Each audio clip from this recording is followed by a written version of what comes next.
Hello and thank you for watching. In today's video, we are going to discuss the difference between putting someone on hold and putting someone in a parked shared line. If your phone has a line 1 or line 2 option, then you have the ability of parking that call to a shared line. And what that means is other people that have those line 1 or line 2 buttons on their phone, they have the ability to pick up a call that you may put on hold within that shared line. If you put someone on hold on your phone, then that call stays within your device and your device only.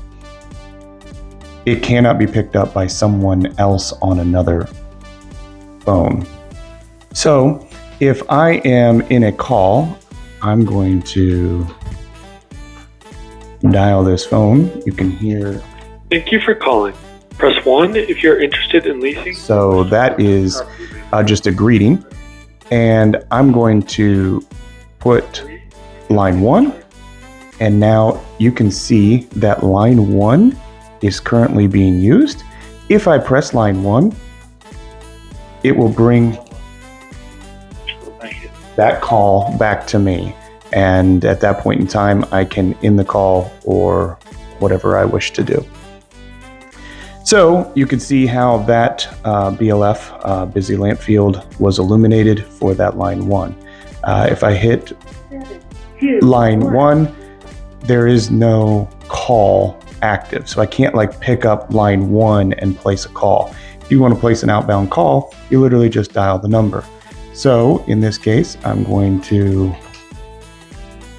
dial the call again, and then I'm going to use the, you can hear Thank you for calling. Up.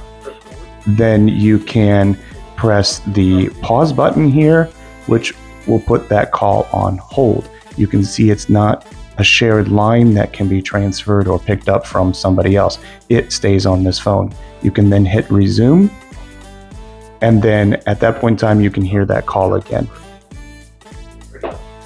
If you have questions, if you need assistance in setting up a shared line that you can share between departments or main switchboards, feel free to give us a call. You can dial 0 anytime on your phone or send us an email at helpdesk@indianatelephonenetwork.com. We are happy to assist you any way we can. Thank you very much.